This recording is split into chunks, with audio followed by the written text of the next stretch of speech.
السلام عليكم ورحمة الله وبركاته. إن الحمد لله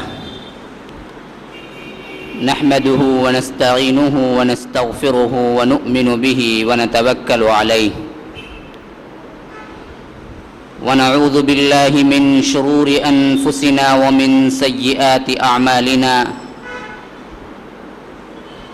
من يهده الله فلا مضل له ومن يضلل فلا هادي له وأشهد أن لا إله إلا الله وحده لا شريك له وأشهد أن محمدا عبده ورسوله. أما بعد فإن خير الحديث كتاب الله وخير الهدي هدي محمد صلى الله عليه وسلم وشر الأمور محدثاتها وكل محدثة بدعة وكل بدعة ضلالة وفي رواية وكل ضلالة في النار. فأعوذ بالله من الشيطان الرجيم. بسم الله الرحمن الرحيم. من المؤمنين رجال صدقوا ما عاهدوا الله عليه فمنهم من قضى نحبه ومنهم من ينتظر وما بدلوا تبديلا. اللهم أرنا الحق حقا وارزقنا اتباعه وأرنا الباطل باطلا وارزقنا اجتنابه. اللهم علمنا ما ينفعنا وانفعنا بما علمتنا وارزقنا علما. رب اشرح لي صدري ويسر لي أمري واحلل عقدة من لساني يفقه قولی.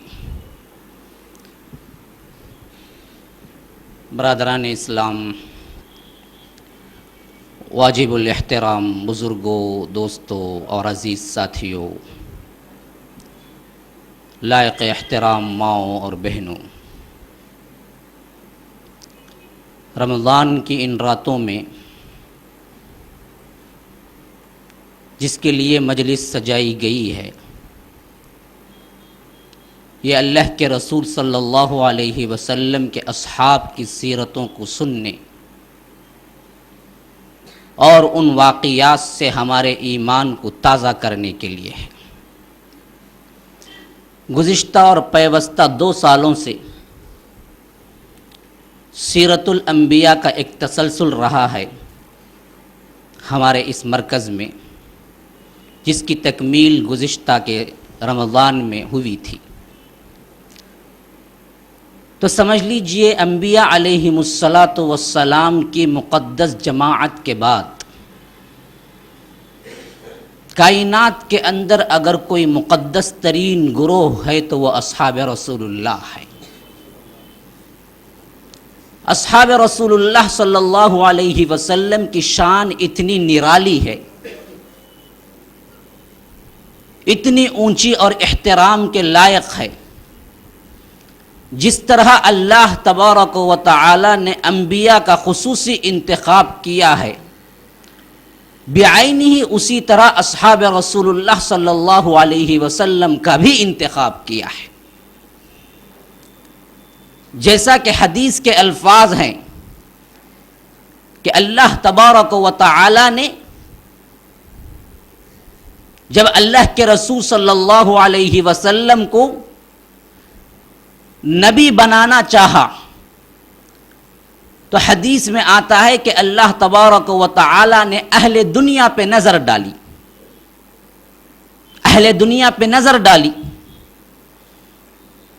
اور ان میں سے سب سے بہترین دل کے لیے منتخب کیا محمد الرسول اللہ صلی اللہ علیہ وسلم کو. سب سے بہترین، کائنات کا سب سے بہترین انسان. پھر اس کے بعد اللہ تبارک و تعالی نے نظر ڈالی تو سب سے بہتر بندوں کو اصحاب رسول اللہ بننے کا شرف حاصل ہوا. اس سے بہتر کوئی اور موجود نہیں تھے جن کے لیے اللہ تبارک و تعالی نے مثالیں سابقہ جتنی کتابیں اتری ہیں ان میں بھی نشانیاں رکھ دی. فرمایا فتح کے آخری آیت میں محمد الرسول اللہ صلی اللہ علیہ وسلم. یہ ہیں اللہ کے رسول صلی اللہ علیہ وسلم محمد. والذین معه اشداء علی الکفار رحماء بینہم تراہم رکعا سجدا یبتغون فضلا من اللہ ورضوانا سیماہم فی وجوہہم من اثر السجود ذالک مثلہم فی التوراۃ ومثلہم فی الانجیل. کیا پیاری آیت ہے، کیا بہترین مدح ہے اصحاب رسول اللہ کی اس آیت کے اندر. فرمایا والذین معہ، اے رسول آپ کے ساتھ جو ارد گرد صحابہ موجود ہیں ان کی شان کیا نرالی ہے. اشداء علی الکفار رحماء بینہم، کافروں پہ تو وہ سخت ہیں لیکن آپس میں بڑے رحیم ہیں، آپس میں بڑے رحم دل ہیں. ہمارا معاملہ بالکل الٹ ہے. کافر ہمارے بڑے گہرے دوست ہو جاتے ہیں، لڑتے ہیں تو ہم مسلمان ہمیشہ لڑتے رہتے ہیں. یہ ہمارا اپنا بھی ایک کردار ہے. صحابہ کی صفت تو یہ بیان ہوئی ہے کہ وہ کفار پہ تو سخت ہیں لیکن آپس میں بڑے رحیم ہیں. رحماء بینہم تراہم رکعا سجدا، تم دیکھو گے انہیں نشانیاں رکوع کرتے ہوئے، سجدے کرتے ہوئے. جب بھی تم دیکھو گے رکوع میں دیکھو گے، سجدے میں دیکھو گے. یبتغون فضلا من اللہ ورضوانا، اللہ کا فضل تلاش کرتے ہوئے، اللہ کی رحمت مانگتے ہوئے، اللہ سے دعا گو ہوتے ہوئے، اللہ تبارک و تعالی کے دربار میں سجدہ ریز ہوتے ہوئے.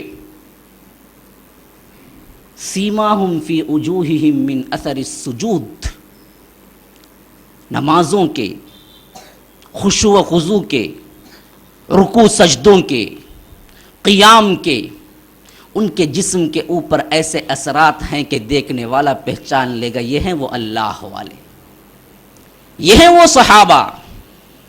اللہ تبارک و تعالی گواہی دے رہا ہے سیماہم فی وجوہہم من اثر السجود، ان کے چہروں پہ سجدوں کے نشانات ہوں گے. وہ سجدے کے نشان نہیں ہے جو گھٹا پڑ جاتا ہے. ہمارے ہاں کیا ہے، حسیر میں ہم سجدہ کرتے ہیں نا جی، بہت جلد ہمیں گھٹا پڑ جاتا ہے. لوگ سمجھتے ہیں یہی وہ نشان ہے. وہ نشان مراد نہیں ہے یہاں پر. کون سا نشان مراد ہے؟ وہ نشان مراد ہے جو خشیت الہی سے انسان کے اوپر طاری ہو جاتا ہے، دیکھنے والے سمجھ جاتے ہیں یہ اللہ والا ہے. ہاں، لیکن رسول صلی اللہ علیہ وسلم نے فرمایا تم میں بہترین لوگ وہ ہیں جن کو دیکھے تو اللہ یاد آ جائے. تم میں بدترین لوگ وہ ہیں جن کو دیکھے تو اللہ تبارک و تعالی سے غافل کر دے.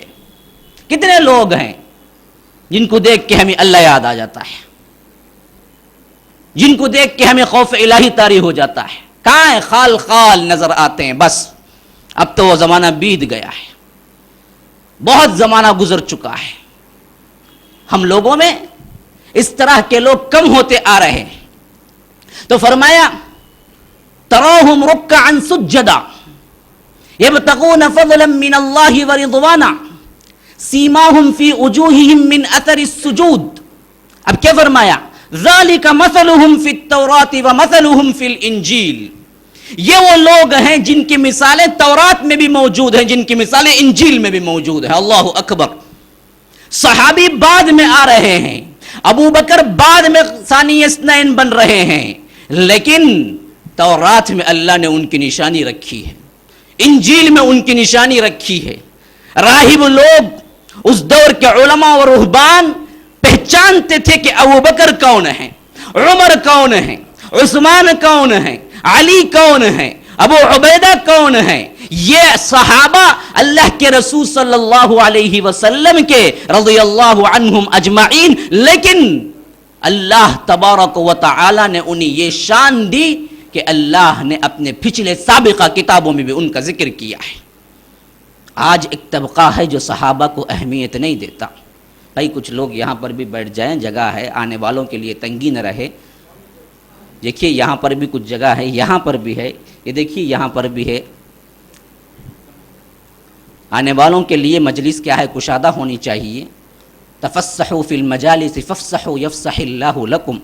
اللہ کے رسول صلی اللہ علیہ وسلم اپنی مجلسوں کے بارے میں آداب جب اللہ تبارک و تعالی نے خود سکھایا ہے کہ تم اپنے مجلسوں کو آنے والوں کے لیے کشادہ کرو، بولنا نہیں پڑتا بلکہ آپ خود دیکھ کے کشادہ کر لینا چاہیے. تفسحوا فی المجالس فافسحوا یفسح اللہ لکم، اللہ تعالیٰ خود بھی کشادہ کر دے گا. جگہ کی تنگی ہے لیکن اللہ تبارک و تعالیٰ برکت دے دے گی. تو غرض کہ اصحاب رسول اللہ صلی اللہ علیہ وسلم کی شان بڑی نرالی ہے. خصوصی مضمون میں نے ان رمضان کی راتوں میں 30 صحابہ کا جو رکھا ہے، وجہ کیا ہے؟ وجہ یہی ہے کہ ہمارے اندر ایک طبقہ ہے جو اصحاب رسول اللہ صلی اللہ علیہ وسلم کی وہ تعظیم جو اصحاب رسول اللہ کے لیے لائق ہے لیکن نہیں کرتا ہے. سمجھتے ہیں کہ وہ بھی ہم جیسے انسان ہیں، انہوں نے بھی گالی گلوچ کی تھی، ان کے اندر بھی لڑائیاں ہوئی تھی، اس جیسے انسان کیا ہے، ہم بھی ہیں، ہم بھی قرآن پڑھتے ہیں سمجھ جاتے ہیں، وہ بھی پڑھتے ہیں سمجھ جاتے ہیں، تو ان کا سمجھنا ہمارے لیے قابل تقلید کہاں ہوا؟ ہم کیوں مانیں انہیں؟ ہم کیوں سلف کو کیا ہے اہمیت دیں؟ یاد رکھ لیجئے یہ جاہل قسم کی باتیں ہیں، جہلا ایسی باتیں کرتے ہیں. ہم جیسے انسان ہونے کے باوجود بھی کوئی انکار کر سکتا ہے کہ مخاطب اول وہ تھے. قرآن میں جب بھی خطاب ہوا یا ایھا الذین آمنو، یا ایھا الذین آمنو، ذرا بتائیے ہم تھے یا ہمارے باپ دادا تھے؟ کون تھے وہاں پر وہ یا ایھا الذین آمنو؟ جہاں بھی خطاب ہوا اولئک ھم المفلحون، اولئک ھم المتقون، اولئک ھم المؤمنون، کون تھے وہاں پر؟ کن کو خطاب کیا گیا کہ یہ مومن ہیں؟ کن کو خطاب کیا گیا کہ یہ فلاح پانے والے ہیں؟ کن کو خطاب کیا گیا کہ وہ کامیابی حاصل کرنے والے ہیں؟ کن کو خطاب کیا گیا کہ خیر امت ہیں؟ کن کو؟ ہم تھے، آپ تھے، باپ دادا تھے، نسلیں تھی؟ نہیں، کون تھے؟ یہی تو اصحاب رسول اللہ صلی اللہ علیہ وسلم تھے جن کو 12 خطاب کیا گیا، جن کا 12 امتحان ہوا. امتحان بھی کہاں کا امتحان ہوا؟ پرچوں میں امتحان دیتے ہیں نا، اس طرح کا امتحان ہوا. جس طرح ایگزام پیپر میں آپ لکھتے ہیں اس طرح کا امتحان ہوا. ممتحن کون تھا؟ اس طرح یہاں کے ممتحن ہوا کرتے ہیں. آپ اگر اپنی کاپی کے لیے اپنے کپڑوں کے اندر کوئی کاپی لکھ کے لے کے آ جائیں تو بھی ممتحن کو پتہ نہیں ہوتا جب تک کہ وہ جھاڑ کے نہ دیکھ لے تمہیں. وہ عالم الغیب تھوڑا ہے تمہارا امتحان لینے والا ممتحن. اللہ تبارک و تعالی نے صحابہ کا امتحان لیا ہے جو عالم الغیب والشہادہ ہے. ہاں، اولئک الذین امتحن اللہ قلوبہم. امتحان کس کا ہوا؟ جو آپ پرچے میں قلم سے لکھتے ہیں اس کا امتحان ہوا؟ جو چاہے جہاں سے چاہے بٹھ مار کے بھی کر لے؟ نہیں نہیں نہیں نہیں، قلب کا امتحان ہوا ہے اصحاب رسول اللہ کا، قلب کا. دلوں کا امتحان لینے والا ممتحن اللہ تبارک و تعالی ہے. سرٹیفکیٹ کس کا امتحان ہوا؟ فزکس کا، کیمسٹری کا، بایولوجی کا، زوالوجی کا؟ نہیں نہیں نہیں نہیں، تقوی کا امتحان ہوا ہے. اولئک الذین لم امتحن اللہ قلوبہم للتقوی. سرٹیفکیٹ کیا ملی؟ لہم مغفرۃ و اجر عظیم. ان کی مغفرت بھی ہو گئی، ان کے لیے بڑا اجر رکھا گیا ہے. خطاب کیا ہوا؟ رضی اللہ عنہم ورضوا عنہ. عطا کیسے ہوا؟ ان الذین یبایعونک انما یبایعون اللہ ید اللہ فوق ایدیہم فمن نکث فانما ینکث علی نفسہ ومن اوفی بما عاہد علیہ اللہ فسیؤتیہ اجرا عظیما. کیسے عطا ہوا؟ ہم بھی دیکھیں نا جی، یونیورسٹی وغیرہ میں کبھی کیا سرٹیفکیٹ ایشو ہوتی ہے نا، جب دیتے ہیں وہ کالج ڈے ہوتا ہے، اس کے لیے کیا کوئی بڑا پرائم منسٹر کو بلایا جاتا ہے، وہ بھی وہی کپڑے پہن لیتا ہے، کالج کا جو ماحول ہوتا ہے، پھر اس کے بعد اس کے ہاتھوں سے کیا ہے سرٹیفکیٹ ایشو ہوتی ہے. کوئی پرائم منسٹر سے لے لے، کوئی وزیر سے لے لے، تو اب اس کے تو قدم نہیں رکتے. میں فلاں فلاں اس وقت لیا تھا، وہ آ کے دیا تھا. اللہ کہتا ہے میں بھی اپنے ہاتھ سے دیا تھا اصحاب رسول اللہ کو. جب میں نے دیا تھا نا، اس کا بھی ایک نرالا انداز تھا. انداز کیا تھا؟ ایک تو رسول کا ہاتھ تھا، ایک تو صحابی کا ہاتھ تھا. ان دونوں کے ہاتھ پہ میرا ہاتھ تھا. ید اللہ فوق ایدیہم. بیعت کیسے ہوئی؟ بیعت رضوان کیسے ہوئی؟ اللہ تبارک و تعالی فرماتے ہیں اللہ کے رسول آپ نے نہیں لی ان سے بیعت، ہے تو ہم نے لی ہے باقاعدہ ہاتھ رکھ کے. کیسے؟ ایک تو رسول کا ہاتھ نیچے تھا، صحابی کا ہاتھ اوپر تھا. ان دونوں ہاتھوں کے اوپر کس کا ہاتھ تھا؟ یہ تو اللہ کا ہاتھ تھا. ید اللہ فوق ایدیہم. ایسے سرٹیفکیٹ عطا ہوا ہے اصحاب رسول اللہ صلی اللہ علیہ وسلم. پھر کون ہے جو انکار کرنے والا؟ اسی لیے اسلاف کہتے ہیں کہ اگر کسی صحابی پہ دیکھو کہ کوئی لان تان کر رہا ہے، وہ یا تو زندیق ہے یا تو کافر ہے، اس کا ایمان خطرے میں ہے۔ آیت المؤمن حب الانصار، آیت المنافق بغض الانصار۔ اللہ کے رسول صلی اللہ علیہ وسلم نے فرمایا مومن کی نشانی انصار سے محبت کرنا ہے، انصار سے بغض وہی رکھتا ہے جو منافق ہے۔ فرمایا لا تسبوا اصحابی، لوگوں میرے صحابہ کو گالی مت دو۔ ترمذی کی روایت فرمایا اللہ اللہ فی اصحابی، لوگوں ڈرو خبردار میرے اصحاب کے معاملے میں کبھی کوئی ایسا لفظ نہ استعمال کرنا کہ ان کے شان کو گراوٹ کر دے۔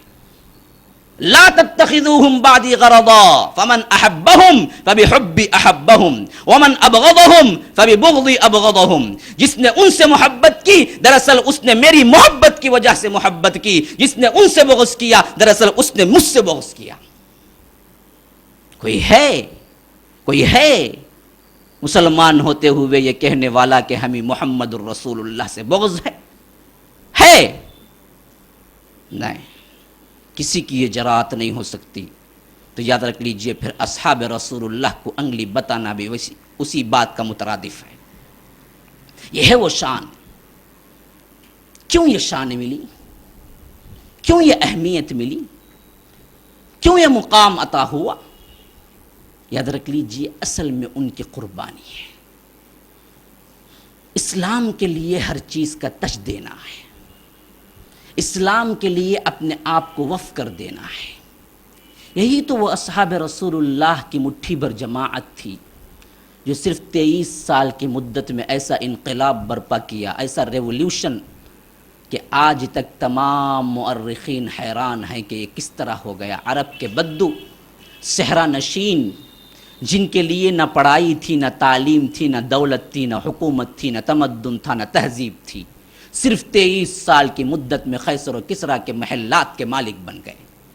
کیسے ہوا؟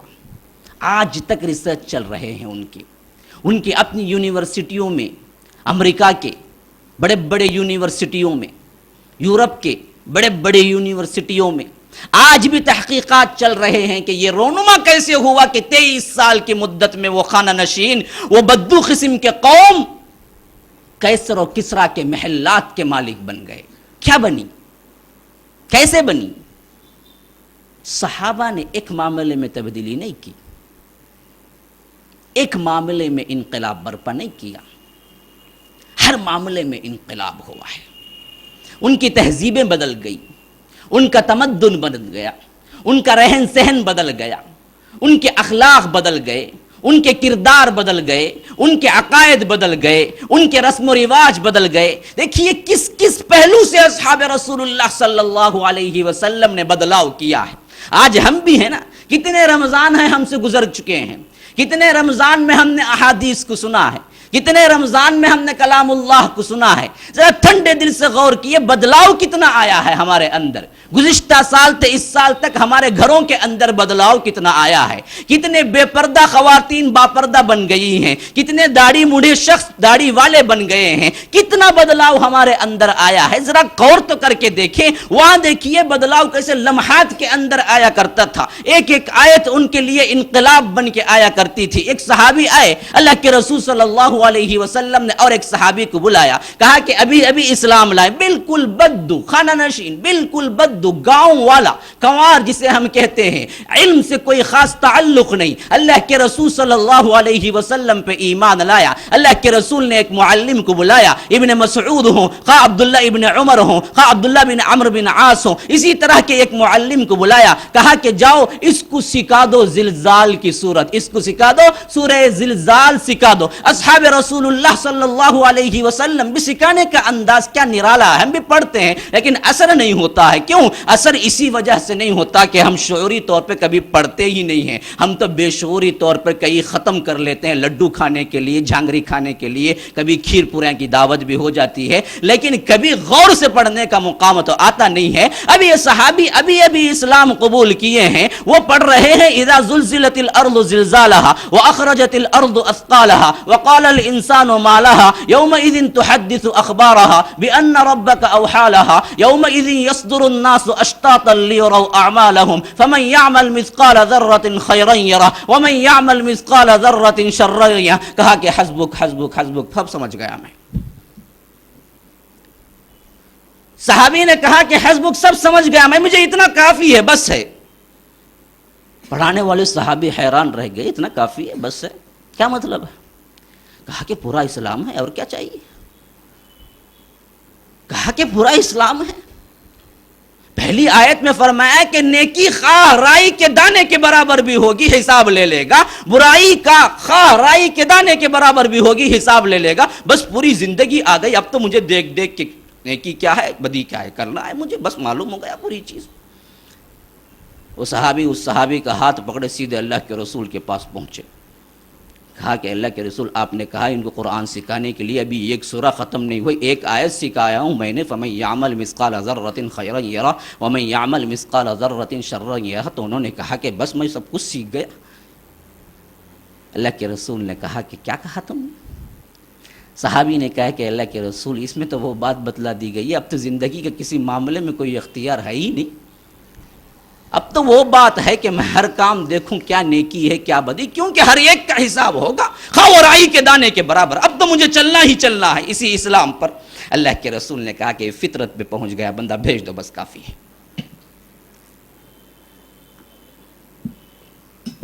یہ تو ہیں اصحاب رسول, یہ قرآن جو اثر کرتا ہے ان پر. اسی لیے ان کی زندگیاں ہمارے ایمان کی بڑھوتری کا باعث ہیں.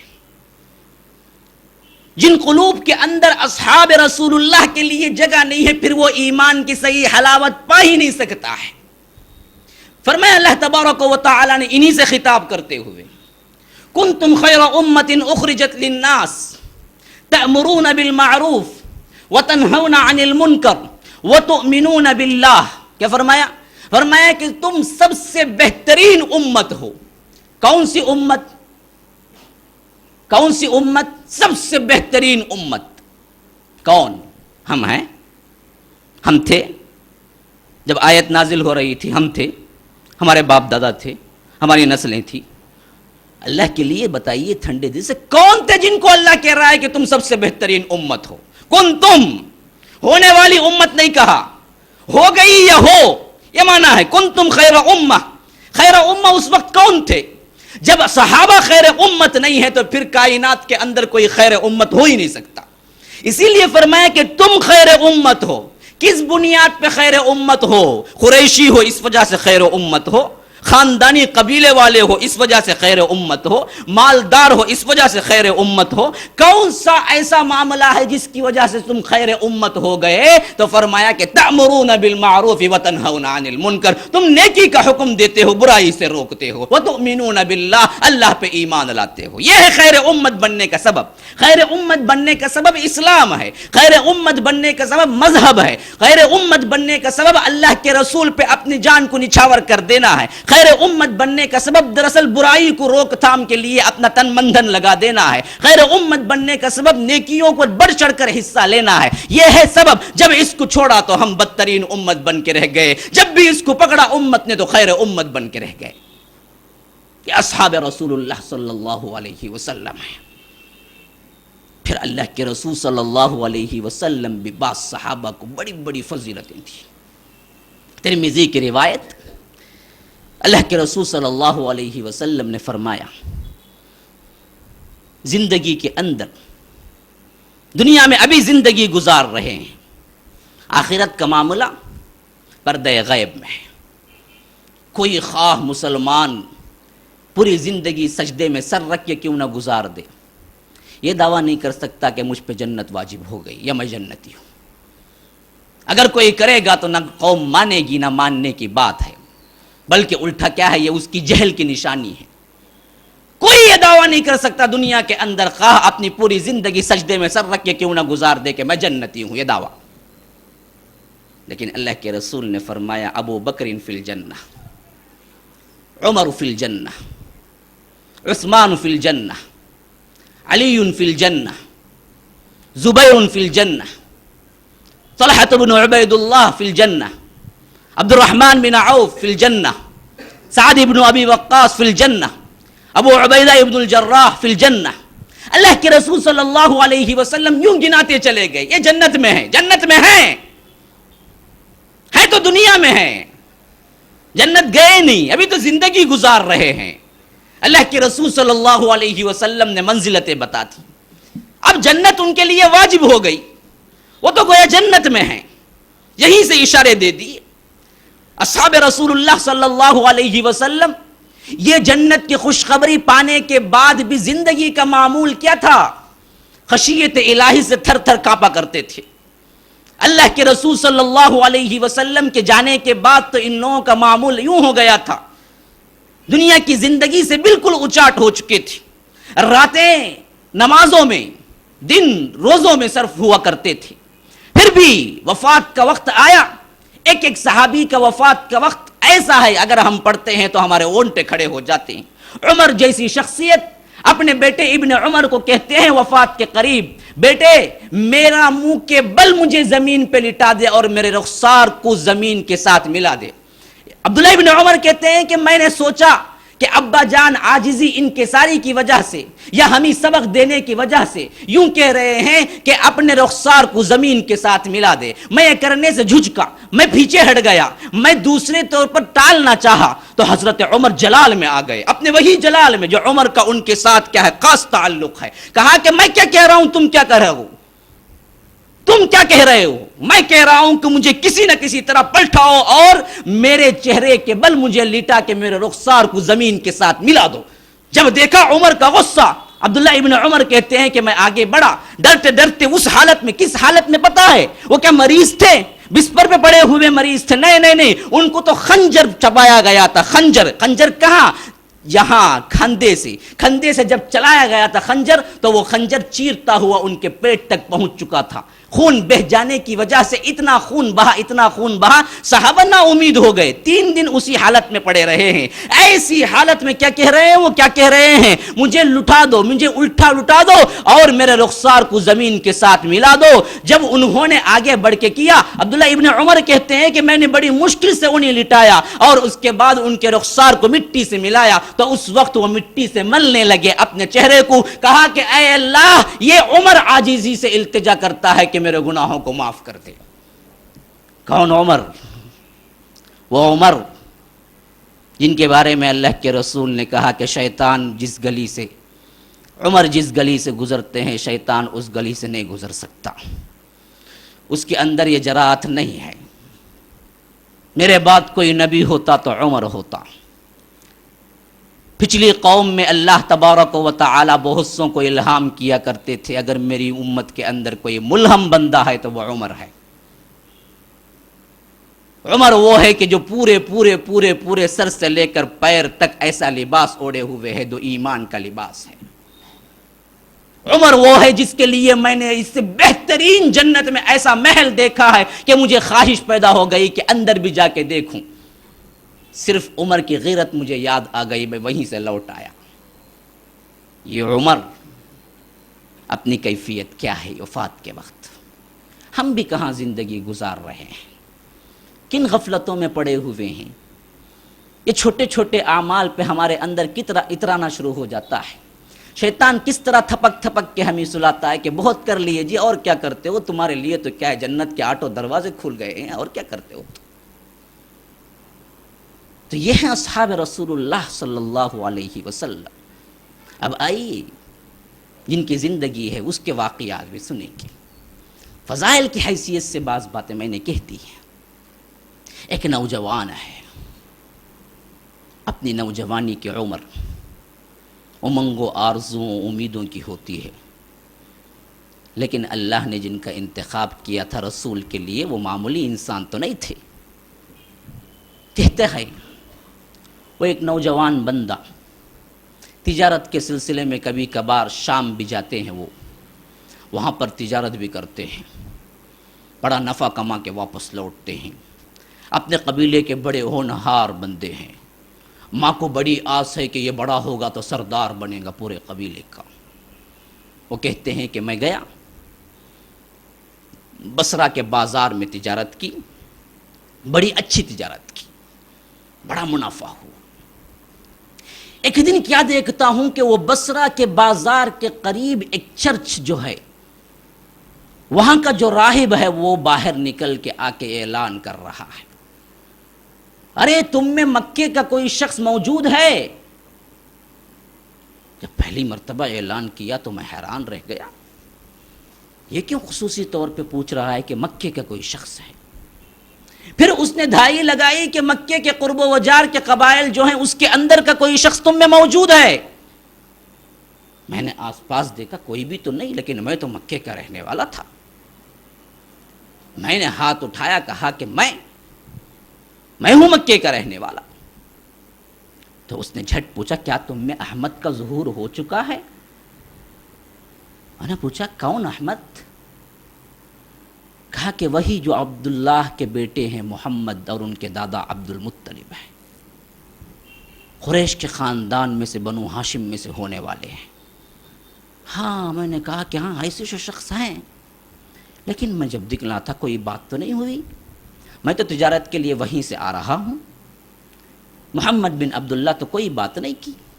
اس نے کہا کہ نہیں، جا کے دریافت کرو، یہ وہ مہینہ ہے جس میں ان کو نبوت دے دی جائے گی، مجھے پتا ہے یہ وہ مہینہ ہے جس میں نبوت ان کو دے دی جائے گی. اور میں تمہیں نصیحت کرتا ہوں کہ تم ان کے ساتھیوں میں پیچھے نہ رہ جانا. کیسے کیسے اللہ تبارک و تعالی ہدایت کے راستے کھول دیتے ہیں جب بندہ ہدایت کے تلاش میں ہوتا ہے، اس کا قلب سلیم ہوتا ہے نا. الا من اتى الله بقلب سلیم وازلفت الجنة للمتقین وبرزت الجحیم للغاوین. جہاں قلب سلیم لے کے بندہ آتا ہے دنیا کے اندر، خواہ وہ کتنی ہی برائی میں کیوں نہ ہو، ایک نہ ایک دن اللہ تبارک و تعالی اس کو ہدایت دے دیتے ہیں. اصل چیز تو قلب سلیم لے کے آنا ہے. تو یہ قلب سلیم والے بندے تھے. آپ جب بھی دیکھیں گے نا جن کے اندر قلب سلیم ہے، جو حق کے لیے لپک کے آنے والے ہیں، جب بھی حق کا ابھار ہوتا ہے، جب بھی حق کی طرف دعوت ہوتی ہے لپک کے پہنچ جاتے ہیں. جن کے دلوں کے اندر یہ بات ہے ہی نہیں، آپ لاکھ انہیں سناتے رہیں لیکن ان کے اندر کوئی تبدیلی نہیں ہوتی. یہ اصحاب رسول اللہ صلی اللہ علیہ وسلم قلب سلیم لے کے آئے تھے اللہ تبارک و تعالی کی طرف سے.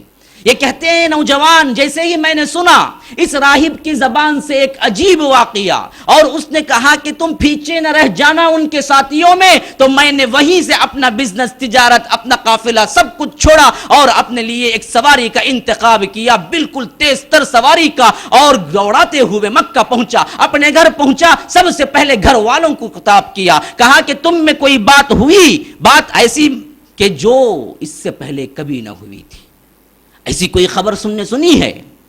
گھر والوں نے کہا کہ ہاں وہ خبر ہو چکی ہے. ہوا کیا؟ کہا کہ عبداللہ کے بیٹے جو محمد ہیں نبوت کا دعویٰ کیا ہے صلی اللہ علیہ وسلم. پھر ہوا کیا؟ کہا کہ قریش ان کے مخالف بن چکے ہیں، لیکن ایک بات پتے کی ہے کہ ان کی رفیق دوست جو تمہارے بھی ہیں ابو بکر، وہ ایمان لا چکے ہیں رضی اللہ عنہ. وہ کہتے ہیں کہ میرے دل کے اندر ابو بکر کی بڑی عظمت تھی. ابو بکر کے بارے میں جانتا تھا، بڑے رحیم الطبع، بڑے ہی رحم دل اور بڑے ہی انصاف پسند، بڑے ہی زیرک اور فہم فراست کے مالک تھے.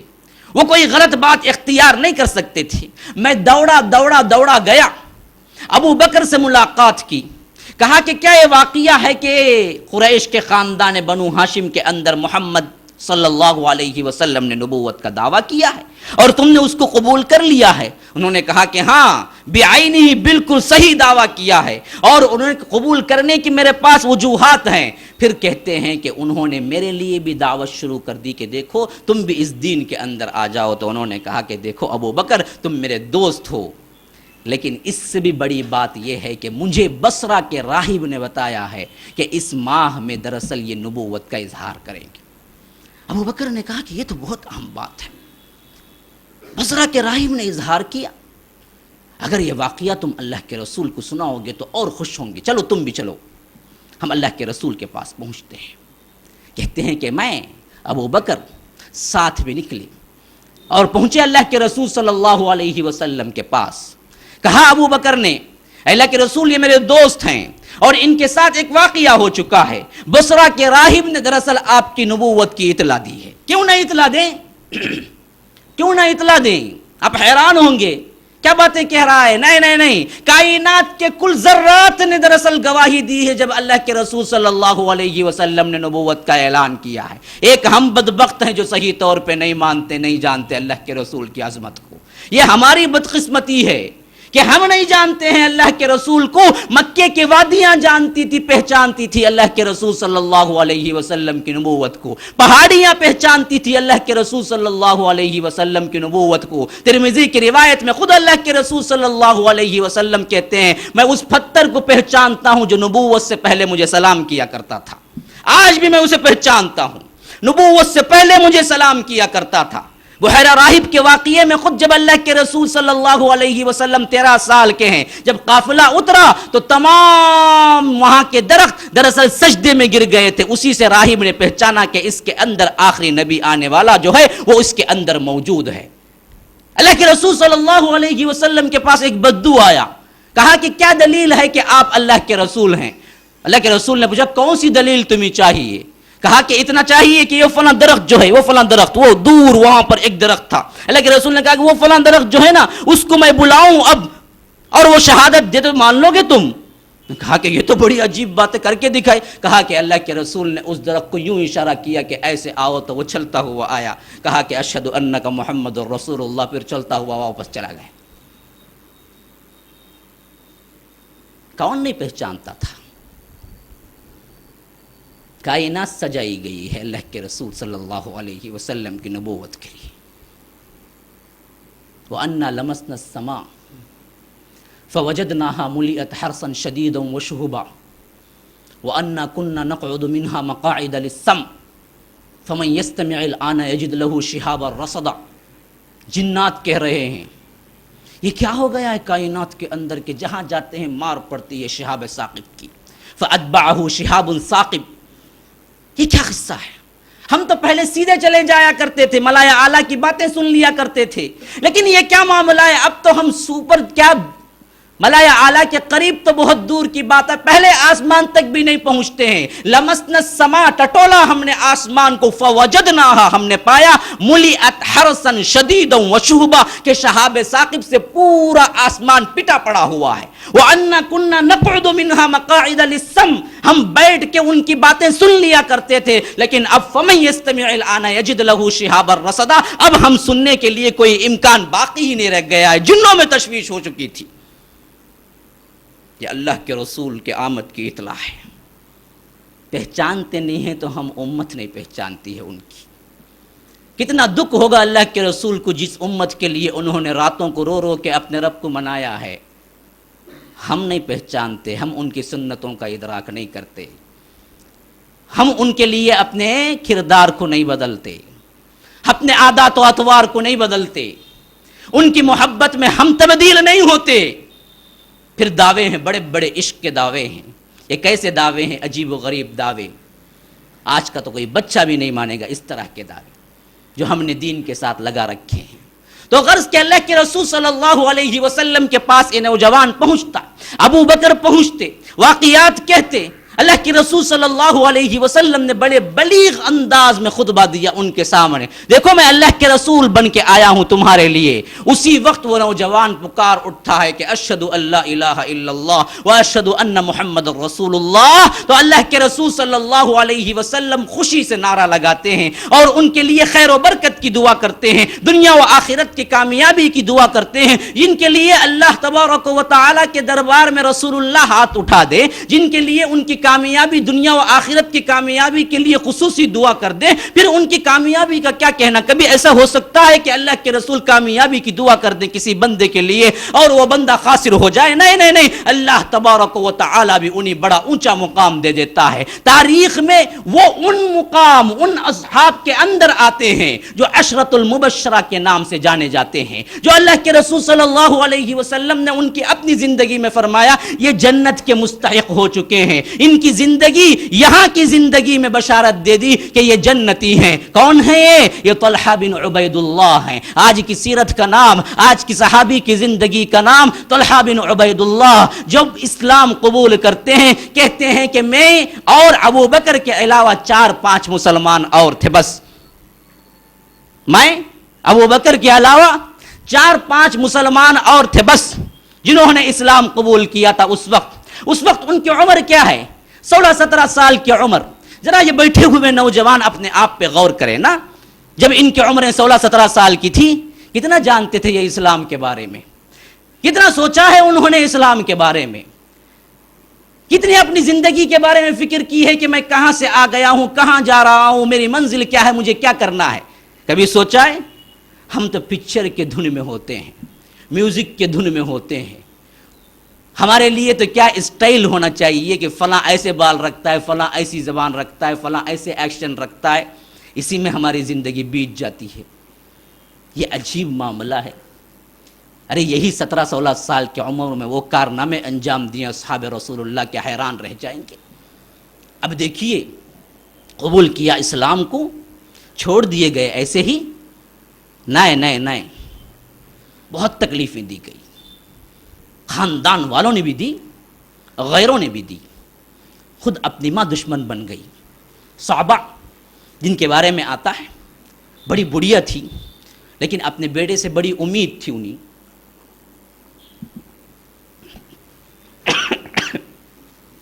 کہ یہ بڑا سردار بنے گا. جب انہیں معلوم ہوا تو یہ تو کیا ہے, چنندے چند افراد جو ابھی ایک نیا دین لے کے آئے ہیں, ان کے گروہ میں شامل ہو گیا ہے, تو بڑی پشیمان ہوئی, بڑا غصہ ہوئی. کہا کہ یہ کیا ہو گیا, میں نے بڑی امیدیں وابستہ کر رکھی. ہم بھی کہتے ہیں جی کوئی نوجوان اچھا اطاعت گزار بن جائے, رات میں پکچر جانا چھوڑ دے, مدرسہ جانے لگے, کیا رے تیرے سے میں کیا سوچی نہ رے, تو جا وہ کہاں جاتا نہ رے, تو کہاں مسجد کو گیا, تو پکچر کو گیا تو بڑا اچھا, رات کے 1 گھنٹے کو بھی گیٹ کھول کے انہیں شاباشی دے کے کھانا گرم کر کے رکھوں, کھا لے کو سو, بھوکا سونا کو بولتے ہیں. کیا بولیں گے, عجیب معاملہ ہے. ہماری ماؤں کے لیے ایک درس ہے اس کے اندر. تو غرض کے یہ صحابہ جو ہے نا, اپنے بیٹے سے بڑی پوری امید تھی. انہوں نے یہ سوچا کہ یہ تو بدبختی چھا گئی اس پر کہ خامخواہ 4 لوگ ابھی نیا دین لے کے آئے ہیں, اس گروہ میں شامل ہو گئے اور رات دن اسی کے پیچھے لگا رہتا ہے. کسی نہ کسی طرح سدھار تو آئے اس کے اندر, تو خامخواہ اسی کے لیے لوگوں کو, نوجوانوں کو کریٹ کیا ان کے پیچھے. روایتوں میں آتا ہے, ایک صحابی بیان کرتے ہیں آگے چل کے جو بنے تھے, عبداللہ بن خراش کہتے ہیں کہ میں سعی کر رہا تھا, میں نے دیکھا ایک نوجوان کو رسیوں سے باندھ کے, گالی گلوچ کر کے, مار پیٹ کرتے ہوئے, اوباش لڑکے ڈھکلتے ہوئے آ رہے ہیں کعبۃ اللہ کے قریب. میں پریشان ہو کے دیکھنے لگا یہ کیا معاملہ ہے. پیچھے ایک بڑھیا گالیاں بکتی ہوئی پیچھے پیچھے ان کے جا رہی ہے کہ میں نے بڑی امیدیں لگا رکھی تھی تیرے سے, تو ایسے ہو گیا ویسے ہو گیا. نوجوان اس کو مار رہے ہیں, کوئی تھوک رہا ہے, کوئی گالی گلوچ کر رہا ہے, کوئی لات مار رہا ہے. میں نے لوگوں سے پوچھا کہ یہ کیا معاملہ ہے, یہ کون سا نوجوان ہے, یہ بڑھیا کون ہے. بتانے والوں نے بتایا کہ یہ طلحہ بن عبید اللہ ہیں جو ابھی ابھی دین کو چھوڑ دیا ہے. ان کی نظروں میں تو دین کو چھوڑ دینا ہے، دین میں آنا ان کی نظروں میں دین کو چھوڑ دینا ہے. انہوں نے کہا کہ اس نے دین کو ہمارے چھوڑ کے ایک نیا دین اختیار کر لیا ہے، اس وجہ سے اس کی ماں غصے میں آ کے اوباش لڑکوں کے حوالے کر کے خود پیچھے پیچھے بکتی ہوئی جا رہی ہے. یہ ہے اس کی ماں جو بڑھیا ہے. لیکن وہ تو کہتے چٹان تھے. میں نہیں سمجھتا کہ ہمارے اوپر اسلام کے لیے کوئی مصیبت آئی ہو. اگر مصیبت آ بھی جائے تو کتنے لوگ ہیں جو ہم میں ڈٹ کے مقابلہ کریں گے. اللہ حفاظت کرے. آج تو کیا ہے صحیح اسلام پہ چلنے کے لیے پورا ایئر کنڈیشن، چائے بسکٹ سب ہے جی. آؤ جی کا تو بھی ٹائم نہیں نا بھائی، ہم نہ کہاں بھائی ٹائم ہے. دیکھو برابر رہتا ہم نا کہاں وہ کھوٹ میں بیٹھ کے باتیں کرنے کے واسطے انہوں نیچے جا کو. ہمارے پاس ٹائم نہیں ہے اسلام کو سمجھنے کے لیے. یہ ہماری اپنی حالت ہے. وہاں کی ہے صحابہ رسول اللہ کی کیسے مار کھا رہے ہیں. اسی وجہ سے انہوں نے اسلام کو سمجھا ہے شعوری طور پر. اب اس کے بعد قریش کا شیر کہلاتا تھا نوفل ابن خویلد، قریش کا شیر کہلاتا تھا. اس کے بعد بات پہنچی ہے نا جی، ہوتا نا جی قبائل میں جو بڑے ہوتے نا خاندان میں، اب دیکھتے سدھار کے انہیں مدرسہ چھوڑتا نہیں، تایا کو جا کو بول ڈالتے. وہاں ایک میٹنگ بڑے سب بیٹھ کو بولتے ہیں دیکھ تو جانا کو تو ابھی انجینئرنگ کر لے کو ہے، پہلے ختم کر لے بعد میں کیا ہونا کر لے. اس کے بعد ایک سیٹنگ کر لیتے گھر کے اندر ہی، بچہ کہاں بھی جانا نہیں. اور یہ سب چیزیں ہمیں سمجھ آ جائیں گی جب ہم اصحاب رسول اللہ کی سیرتیں پڑھیں گی. تو یہاں معاملہ کیا ہوا تھا، یہ جو بڑا ہوتا ہے نا اس کو بھی بات پہنچ گئی کہ یہ تو طلحہ بن عبید اللہ راستے پہ آنے والا نہیں ہے اور اس کو خراب کرنے والا یہ ابو بکر ہے. چلو دونوں کی پٹائی کریں گے. یہ آیا. اب دیکھیے یہ تو عمر کے بڑے پہنچے ہوئے ہیں اور قبیلے کے بھی سردار ہیں حضرت ابو بکر صدیق. لیکن یہ بدبخت دراصل بڑا رسوخ رکھتا تھا، شیر کہلاتا تھا اپنے قبیلے کا. تو اس نے ان دونوں کو ایک رسی میں باندھا ہے، پھر وہ عرب کے تپتی ہوئی ریت میں ان کو گھسیٹتا پھرا ہے. باطل ہمیشہ یاد رکھ لیجئے باطل طریقے آزماتا ہے، لیکن حق جب ڈٹ جاتا ہے نا سب کے سب باطل ٹوٹ کے رہ جاتے ہیں. بل نقذف بالحق علی الباطل فیدمغه فاذا هو زاهق، سورہ انبیاء میں فرمایا. یہ حق جو ہے نا باطل کے سر پہ ایسا مار مارتا ہے کہ وہ ٹکڑے ٹکڑے ہو کے ریزہ ریزہ رہ جاتا ہے. جاء الحق وزهق الباطل ان الباطل كان زهوقا. جب بھی حق پورے اپنے کرفر کے ساتھ ظاہر ہوتا ہے تو باطل ریزہ ریزہ ہو کے رہ جاتا ہے. آج بھی باطل پوری دنیا کے اندر چھایا، کیوں؟ حق نہیں اٹھ رہا ہے.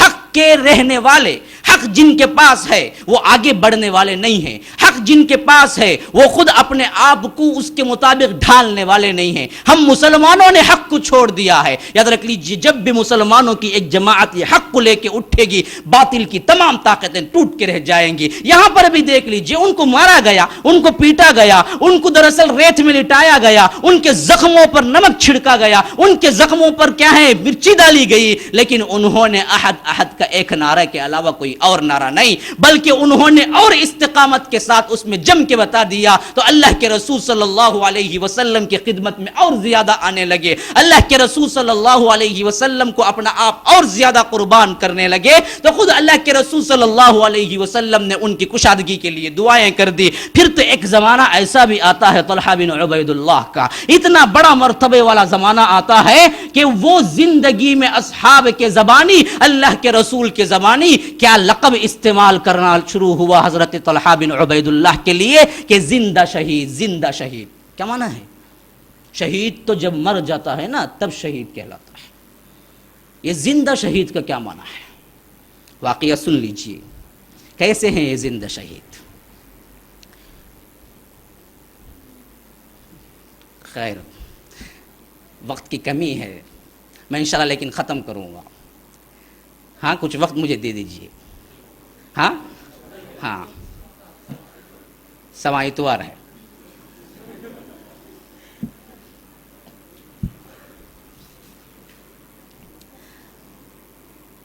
غزوہ احد 2 ہجری کا زمانہ، 3 ہجری کا زمانہ ہے. ایسا ہوا تھا کہ اللہ کے رسول صلی اللہ علیہ وسلم اپنے اصحاب کو لے کے جب جنگ کے لیے نکلے، اللہ تبارک و تعالیٰ نے بہت جلد فتح دے دی، لیکن مسلمانوں کی ایک چھوٹی سی غلطی ہو گئی۔ اللہ کے رسول نے ایک درے پہ 50 صحابہ کو رکوایا تھا، وہاں سے انہوں نے ہٹ کر یہ سمجھ لیا کہ اب تو کیا ہے، فتح ہو گئی۔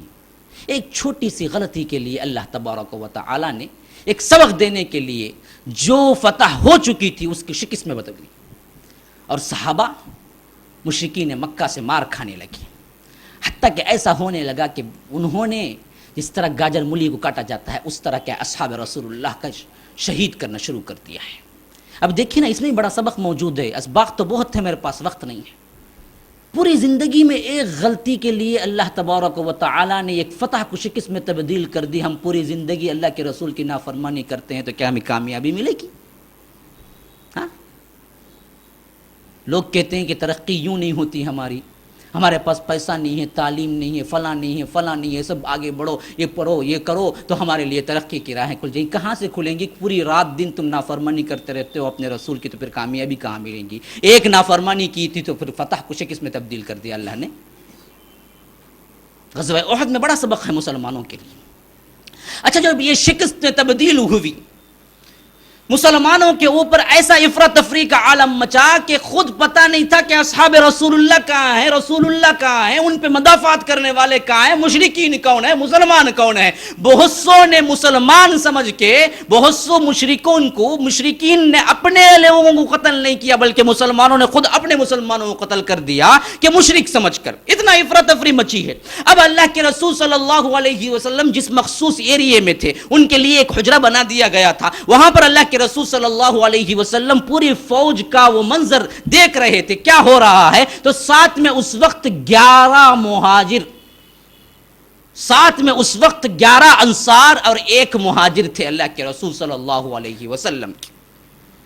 ایسا ہوا کہ زمانہ کہ اللہ کے رسول صلی اللہ علیہ وسلم کی آواز یا پکار کی وجہ سے مشرکین کے پورے گروہ کو پتا چل گیا کہ یہاں پر فلاں جگہ اللہ کے رسول ہے۔ اب انہوں نے 200 کی تعداد میں گہراؤ کیا اور قریب آ گئے، اللہ کے رسول صلی اللہ علیہ وسلم کو سراؤنڈ کر لیا، گویا کہ پورے طور پر اللہ کے رسول صلی اللہ علیہ وسلم کا محاصرہ کر لیا۔ اللہ کے رسول صلی اللہ علیہ وسلم اس وقت بڑے نازک حالات میں ہیں۔ اب دیکھیے نا کہ اسلام کے لیے کتنی مصیبتیں سہ رہے ہیں، کیسی مار کھا رہے ہیں۔ صحابہ نہیں، خود اللہ کے رسول نے کیا کردار پیش کیا ہے۔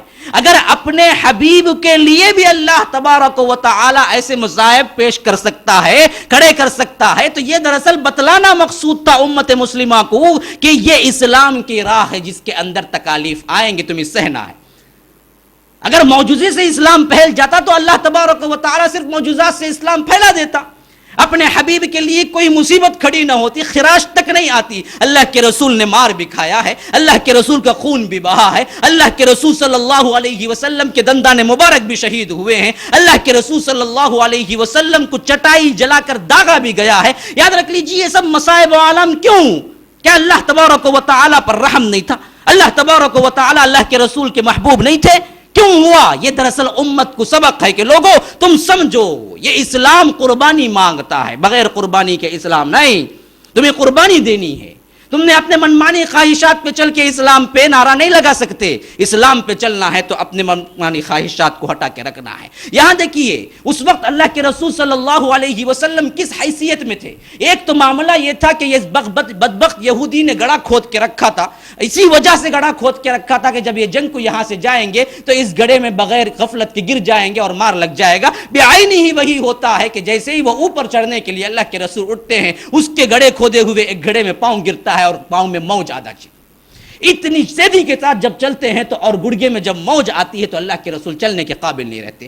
جب گرتے ہیں اس حیثیت میں تو اللہ کے رسول صلی اللہ علیہ وسلم کے 2 دندان مبارک شہید ہو جاتے ہیں۔ پھر اس کے علاوہ جو خود پہنے ہوئے ہوتے ہیں وہ خود کی کڑیاں اللہ کے رسول کے پیشانی مبارک میں چپ جاتی ہیں، جس کی وجہ سے زار زار خون طاری ہو جاتا ہے وہاں سے۔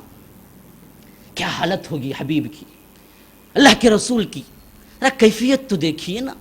دندان مبارک شہید، پاؤں میں موج ہے، چل نہیں سکتے ہیں، خون پیشانی سے رس رہا ہے، سامنے اتنے لوگ ہیں جو گھیرے ہوئے اللہ کے رسول پر حملہ کرنے کے لیے تیار ہے۔ اللہ اکبر! یہ منظر سوچا ہے آپ نے کس کے لیے، کیوں اٹھائی یہ تکلیف؟ کیوں ہو رہا ہے یہ سب کچھ؟ اسلام کے لیے، اس اسلام کے لیے، اس کی ترقی کے لیے، اس کی نشر و اشاعت کے لیے۔ آج ہم کہاں سو رہے ہیں؟ اسلام کا نام لے کے ہم کیا کر رہے ہیں؟ کتنا وقت دیا ہے، کتنا مال دیا ہے، کتنے اوقات صرف کیا ہے، کتنی گالیاں سنے ہیں، کون سے مصائب و عالم ہم پہ ٹوٹ پڑے ہیں۔ نہیں، یاد رکھ لیجئے، اسی وجہ سے ہمارے دل مردہ ہو کے رہ گئے ہیں۔ اسلام کے لیے کوئی حساسیت ہمارے اندر باقی نہیں رہ گئی۔ اصحاب رسول اللہ صلی اللہ علیہ وسلم کی کیفیتیں دیکھیے، اللہ کے رسول صلی اللہ علیہ وسلم کی سیرت مبارکہ کا مطالعہ کیجئے۔ ایسی حالت میں اللہ کے رسول کہتے ہیں، کون ہے جو مدافعات کرنے والا ہے اب اس وقت؟ کون؟ صرف اور صرف 11 انصار ہیں، ایک مہاجر ہے۔ وہ مہاجر کون ہے پتہ ہے؟ وہی ہیں جو آج صحابی کی زندگی ہے۔ طلحہ بن عبید اللہ، ایک مہاجر، 11 انصار۔ اللہ کے رسول نعرہ لگاتے ہیں، کون ہے جو ان کا مقابلہ کرنے والا ہے بدبختوں کا؟ اور اگر کوئی مقابلہ کر لے اس وقت، جنت میں وہ میرا رفیق بنے گا۔ کون ہے؟ کوئی تیار ہے؟ طلحہ بن عبید اللہ آگے آتے ہیں، کہتے ہیں اللہ کے رسول میں، کہتے ہیں کہ نہیں، پیچھے جاؤ تم، کوئی اور ہے؟ یعنی اشارہ انصار کی طرف ہوتا ہے۔ ایک انصاری صحابی آگے بڑھتے ہیں، کہتے ہیں کہ اللہ کے رسول میں، کہتے ہیں کہ لڑو۔ لڑتے ہیں۔ کتنوں کا مقابلہ کتنوں سے ہے؟ ایک تنہا مقابلہ اتنوں سے کتنا دیر لڑ سکتا ہے بندہ؟ اپنی پوری کتنی طاقت ہے سب کے ساتھ لڑ کے شہید ہو کے وہیں پہ گر جاتے ہیں اللہ کے رسول کے سامنے۔ اللہ کے رسول کہتے ہیں کہ کون ہے اب دوسرا اس کی جگہ لینے والا؟ دوسرے مرتبہ پھر طلحہ بن عبید اللہ سامنے آتے ہیں، کہتے ہیں اللہ کے رسول میں، کہتے ہیں کہ طلحہ ہٹ جاؤ تم، کوئی دوسرا ہے؟ انصاری صحابی آگے آتے ہیں، کہتے ہیں کہ اللہ کے رسول میں، کہتے ہیں کہ جاؤ لڑو۔ کچھ ہی لمحوں کے اندر وہ بھی شہادت پا جاتے ہیں۔ اللہ کے رسول پھر پوچھتے ہیں کون؟ طلحہ آگے بڑھ کے کہتے ہیں کہ اللہ کے رسول میں، کہتے ہیں کہ نہیں طلحہ تم ہٹو، کوئی دوسرا ہے؟ پھر انصاری صحابی آگے آتے ہیں، کہتے ہیں کہ اللہ کے رسول میں، جاؤ لڑو۔ پھر بالکل چند ہی لمحوں کے اندر شہادت پا جاتے ہیں۔ ایک کے بعد دیگرے اسی طرح 11 انصار بھی شہادت پا جاتے ہیں۔ بڑا مرتبہ ہے انصار کا بھی، یاد رکھ لیجئے۔ اسی وجہ سے اللہ کے رسول نے کہا کہ اگر میں ہجرت نہ کرتا تو انصار ہی کا ایک فرد میں بھی ہوتا، مجھے اتنی محبت ہے انصار سے، میں ہجرت کر کے آیا ہوں، بس اتنی ہی تفریق ہے، ورنہ میں خود انصار سے ہوتا۔ انہوں نے اپنے جانیں نشاور کر دی تھی اللہ کے رسول صلی اللہ علیہ وسلم پہ۔ 11 کے 11 انصار ایک کے بعد دیگرے شہید ہوتے چلے گئے۔ اب ایک مہاجر بچا ہے، طلحہ بن عبید اللہ، ایک مہاجر۔ اب وہ کہتے ہیں کہ حالات ایسے تھے، اللہ کے رسول چڑھ کے اوپر نہیں جا سکتے تھے، نہ ادھر ادھر حرکت کر سکتے تھے، کیونکہ پاؤں میں موج ہے، دندان مبارک شہید ہیں، خون رس رہا ہے، میں تنہا مدافعات کرنے والا ہوں۔ یہاں پر بھی مشرکین کو دیکھوں، یہاں پر بھی اللہ کے رسول کو دیکھوں، یہ دونوں کام طلحہ سنبھال رہے تھے۔ ادھر بھاگتے ایک تیر چھوڑتے، پھر بھاگ کے آتے اللہ کے رسول کو اٹھا لیتے، کچھ دیر چلتے اوپر رکھتے، پھر بھاگ کے آتے تیر چلاتے، پھر تلوار چلاتے، پھر بھاگ کے آتے اللہ کے رسول کو اٹھا لیتے، پھر کچھ دیر اوپر چلتے۔ اللہ اکبر، کیا منظر تھا! اللہ کے رسول نے گواہی دی اس وقت۔ اللہ کے رسول نے فرمایا کہ پورا احد کی جنگ، پورا احد کا میدان سوائے طلحہ بن عبید اللہ کے علاوہ کوئی نہیں ہے۔ انہوں نے جنگ کی ہے، اصل میں جنگ جہاں دیکھا میں نے طلحہ کو دیکھا ہر جگہ۔ کہتے ہیں ان کے بیٹے ہم نے بعد میں دیکھا، ان کے زخموں کے نشانات صرف تیر اور نیزے کے جتنے نشان تھے وہ 75 تھے، 75۔ اس کے علاوہ تلوار کے نشان 25 تھے، 25 تلوار کے نشان، 70 پر 5، 75، 75 تیر اور نیزے کے نشانات ان کے جسم پہ پڑ چکے تھے۔ وہ ہر مرتبہ جاتے، کوئی چیز بھی کھا لیتے، ایک تیر بھی لگا دیتے، پھر بھاگ کے بھی آتے، طلحہ بن عبید اللہ کے رسول کو بھی اٹھا لیتے، پھر کچھ دیر اوپر چڑھتے، پھر جاتے۔ اب اسی اثنا میں ایک بدبخت اور نزدیک آیا، اس نے تاک کے ایک تیر چلایا اللہ کے رسول پر۔ اب دیکھیے نا جی، وہ تیر چلا رہے ہیں، وہ بھی مشرکین کو، اللہ کے رسول یوں بیٹھے ہوئے ہیں، سامنے آنے والا بندہ ان پہ تیر چلانے کے بجائے یوں تیر چلاتا ہے اللہ کے رسول پر۔ وہ نگرانی بھی کر رہے ہیں، وہ یہ کرتے ہیں کہ بھاگ کے ایسے ہاتھ لا لیتے ہیں تیر کے لیے۔ وہ کیا کرتے ہیں، تیر تو چلائی تھی انہوں نے، لیکن اب مدافعات میں ڈھال تو نہیں ہے ان کو، تیر تو اس نے بدبخت نے اللہ کے رسول پہ چلایا تھا۔ تو اسی وجہ سے کیا کرتے ہیں کہ وہ چلاتے چلاتے اپنی انگلی ہے نا یوں ہاتھ کرتے ہیں نا، وہ تیر سیدھے آ کے یہ انگوٹھے کے ساتھ والی انگلی پر مس کرتی چمتی ہوئی چلے جاتی ہے۔ اس وقت ان کے زبان سے نکلتا اللہ کے رسول کہتے ہیں کہ طلحہ اگر تم یہ اس کے علاوہ بسم اللہ کہہ دیتے تو فرشتے تمہیں یوں اٹھا کے ایسے ہی دنیا کے اندر تمہیں جنت لے چل جاتے، لوگ دیکھتے تمہیں آنکھوں سے۔ اگر تم یہ حس کے علاوہ بسم اللہ کہہ دیتے اس وقت فرشتے تمہیں ایسے ہی یوں ہی اٹھا لیتے اور دنیا والے دیکھتے ہی دیکھتے رہ جاتے، تمہیں جنت کو لے جاتے۔ یہ وہ طلحہ ہے جب زخموں سے چور ہو کے گر جاتے ہیں مدافعات کی کوئی قوت باقی نہیں رہتی۔ اس وقت ابو بکر صدیق کہتے ہیں کہ میں پہلا شخص ہوں یہ افراتفری کے عالم میں ہمیں ہوش آ کے سب سے پہلے اللہ کے رسول کی طرف دوڑ لگانے کی، جس کے اندر امید پیدا ہوئی، جس کے اندر خیال پیدا ہوا، اس میں پہلا شخص ہوں۔ میں نے دیکھا کہ ایک تنہا اللہ کے رسول وہاں پر ہیں اور دور سے دیکھ رہا تھا کوئی مدافعات کر رہا ہے لیکن کوئی نہیں ہے۔ بعد میں بھاگتا ہوا پہنچا اور میرے پیچھے میں نے دیکھا کہ ابو عبیدہ بھی آ رہے ہیں۔ اللہ کے رسول کے قریب پہنچا تو اللہ کے رسول نے کہا کہ میری پرواہ مت کرو، جاؤ اپنے صاحب کو دیکھو۔ میں نے پلٹ کے دیکھا کہ کون صاحب کہاں ہے، دیکھا تو طلحہ بن عبید اللہ خون میں لت پت پڑے ہوئے ہیں۔ یہ طلحہ ہیں۔ اس واقعے کے بعد اللہ کے رسول نے کہا کہ یہ زندہ شہید ہے، بچ گئے۔ اللہ نے بعد میں اور زندگی دی، مرہم پٹی ہوئی، زخم مندیل ہو گئے، صحت مند ہو گئے، لیکن اللہ کے رسول نے اس واقعے کو نہیں بھولا۔ صحابہ میں ہمیشہ کہا کرتے تھے جب بھی طلحہ بن عبداللہ آیا کرتے تھے، کہتے کہ یہ زندہ شہید ہے، یہ زندہ ہے لیکن شہید شہادت کا مرتبہ پا گیا ہے۔ غزوہ احد میں جہاں دیکھا میں نے طلحہ کو دیکھا، میری مدافعات میں جو کچھ انہوں نے کیا کوئی اور صحابی نے نہیں کیا، یہ طلحہ۔ ایک مرتبہ حضرت عائشہ کہتی ہیں کہ اللہ کے رسول صلی اللہ علیہ وسلم اپنے صحابہ سے بیٹھے ہوئے تھے، میں حجرے کے اندر موجود تھی، بیچ میں پردہ حائل تھا، اتنے میں طلحہ بن عبید اللہ بھی پہنچے۔ اللہ کے رسول صلی اللہ علیہ وسلم نے فرمایا اگر کوئی دیکھنا چاہتا ہے زمین پر چلتے پھرتے زندے کو جس نے اللہ سے کیا ہوا وعدہ پورا کر دیا۔ ہاں، ہر شخص اللہ سے ایک وعدہ کر کے آیا ہے نا، وہ وعدہ پورا کرنا کب ہوتا ہے؟ جب اپنی زندگی پوری نچھاور کر کے موت کو گلے لگاتا ہے بندہ، تب پورا ہوتا ہے۔ اللہ کے رسول نے کہا کہ ایسے شخص کو کوئی دیکھنا چاہتا ہے جو اس زمین میں چلتا پھرتا ہے لیکن جس نے اپنے اللہ سے کیا ہوا وعدے کو پورا کر لیا ہے تو وہ دیکھ لے طلحہ بن عبید اللہ کو، وہ طلحہ بن عبید اللہ کو دیکھ لے۔ یہی وہ صحابی ہیں جنہوں نے کیا کیا، اپنی زندگی میں اللہ تبارک و تعالی سے کیا ہوا عہد کو پورا کر کے دکھلا دیا۔ اللہ کے رسول نے کہا طلحہ کے لیے اب کوئی کام نہیں ہے، انہوں نے جو کیا ہے اسی کے عوض ان کے لیے جنت واجب ہو گئی ہے۔ ایسے طلحہ اپنے آخری اوقات میں کیا کر رہے ہیں یہ بھی تو دیکھ لینا۔ طلحہ کون ہے پتہ ہے؟ اللہ تبارک و تعالی نے انہیں بڑا مال دیا، بڑی دولت دی، بڑے اولاد دیے، ہر حیثیت سے انہیں کیا ہے مالا مال کیا، کیونکہ اللہ کے رسول کی دعا تھی ان کے لیے۔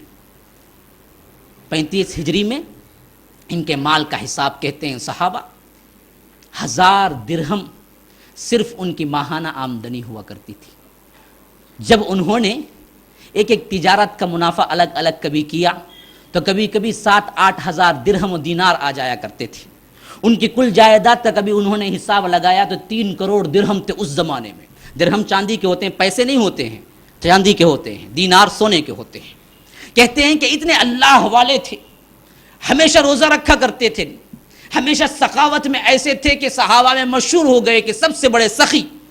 کوئی بندہ آ کے پوچھتا تو ایسی سخاوت کرتے کہ وہ حیران رہ جاتا کہ کیا مجھے یہ دے رہے ہیں، نہیں صرف بات بنا کے ٹال رہے ہیں۔ اب دیکھیے نا جی، کوئی 10 روپے لینے والا غریب آ جائے، آپ اٹھا کے اسے 1000 کی نوٹ دے دیں تو کیا ہوگی اس کی خوشی کی حالت؟ کوئی آپ کو مانگتا ہوا سر راہ نظر آ جائے، آپ اٹھا کے کیا کریں، ٹھہرو جی چیک بک منگائیں اور 5 لاکھ لکھ کے دے دیں تو کیا ہوگی اس کی حالت؟ ہاں، کیا ہوگی اس کی حالت؟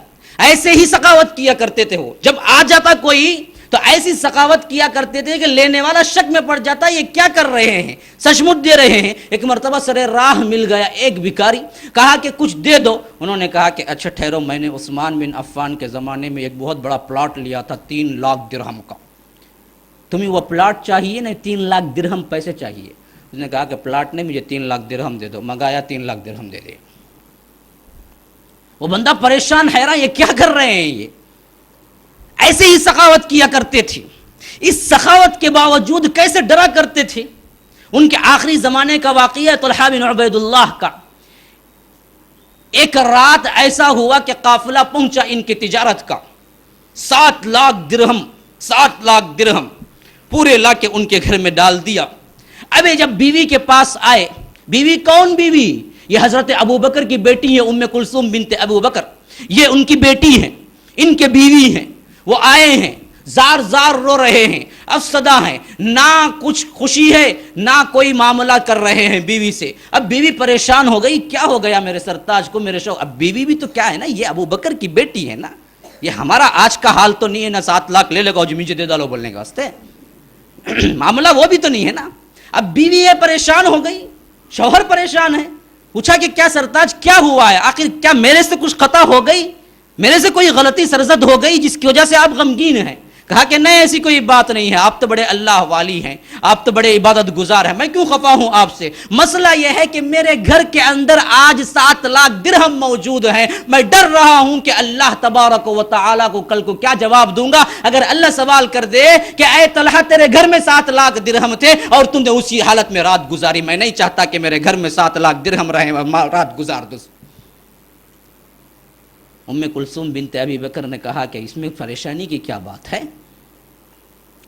ہماری بیویاں ہوتی تو کہتی پریشانی کی کیا بات، میرے اکاؤنٹ میں ڈال ڈالو نا، مسئلہ ختم ہو جاتا وہاں سے۔ انہوں نے کہا کہ پریشانی کی بات کیا ہے؟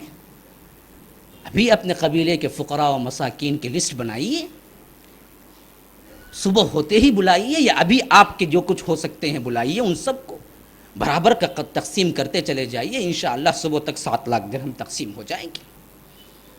یہ اسکیم سننا تھا کہ حضرت طلحہ بن عبید اللہ کی آنکھیں چمک اٹھی، خوشی سے چہرہ تمتمانے لگا، فرمایا کہ کیا بہترین صلاح دی ہے تم نے، میں اسی وجہ سے پریشان تھا کہ کیسے ہو سکتا ہے کہ طلحہ کے گھر میں 7 لاکھ درہم ہو اور آرام کی نیند سو جائے، کل کو اسی وجہ سے اللہ تبارک و تعالی ناراض ہو جائے، تم نے بہترین اسکیم بتائی تھی۔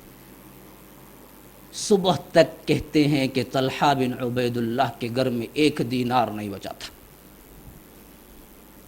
یہ ہیں وہ اصحاب جن کی زندگیوں کے ایک ایک لمحہ، ایک ایک واقعہ ہمارے لیے نمونہ ہے۔ کوئی اگر واقعتاً عبرت کی نگاہ سے سنتا ہے، عبرت نگاہ سے دیکھتا ہے، تو یہ مختصر سے حالات میں نے بتایا نا، تاریخی حیثیت سے گفتگو نہیں کروں گا، میں نے وہ تفصیلی طور پر کیا۔ خلفائے راشدین کا اگر کوئی لینا چاہتا ہے صرف تقریباً میں نے 16-17 گھنٹے کا کیا ہے، پوری تاریخی حیثیت سے تاریخی تفاصیل اگر دیکھنا ہے تو آپ DVDs میں دیکھ لیجیے۔ میں صرف وہ واقعات ہر صحابی کی زندگی کا لاؤں گا اس دوران جو 1 گھنٹہ مجھے دیا گیا ہے، جس کے اندر ہمارے لیے سبق آموز واقعات ہوں۔ تو یہ ہے طلحہ بن عبید اللہ جو اپنی نوجوانی میں اسلام کے اندر قدم رکھا، اپنا تن من دھن لٹا دیا اللہ کے رسول صلی اللہ علیہ وسلم پر، اور آخری زمانے میں یوں اللہ سے ڈرتے ہوئے شہادت کے مرتبے پہ فائز ہوئے۔ آخر کار انہیں بھی شہادت ہی نصیب ہوئی۔ جنگ جمل کے دوران ایک بدبخت ترین شخص نے ان پہ کیا ہے نیزہ مارا ہے، اور حالت سجدے کے اندر اللہ تبارک و تعالی نے انہیں اٹھا لیا، ان کی روح کو قبض کی۔ کتنی پیاری موت ہے، دیکھیے کتنی پیاری موت ہے۔ زندگی کا کل محور بھی تو یہی ہے کہ اے اللہ جب تک تو زندگی دے، صحت اور ایمان کے ساتھ دے، جب یہاں سے دنیا سے اٹھا تو کلمہ توحید لا الہ الا اللہ کے ساتھ اٹھا لے۔ یہ مومن کی زندگی ہے، یہی دلی تمنا ہے، یہی اصحاب رسول اللہ کی معراج بھی ہے۔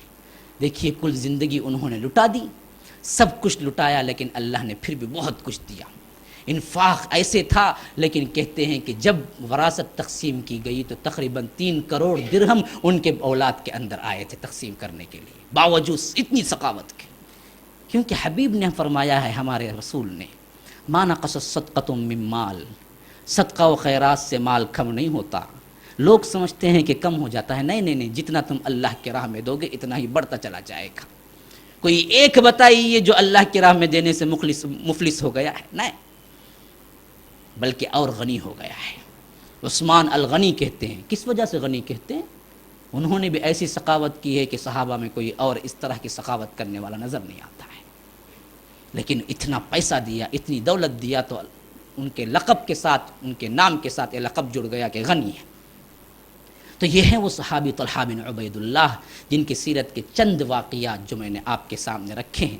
اپیل کرتے ہیں کہ ہم بھی اپنی زندگیوں کے اندر ان واقعات سے سبق لیں، ہمارا زندگی کا اوڑھنا بچھونا بھی یہی بن جائے۔ دعا کرتے رہیں کہ اے اللہ جب تک ہمیں زندگی دے ایمان اور صحت کے ساتھ زندہ رکھ۔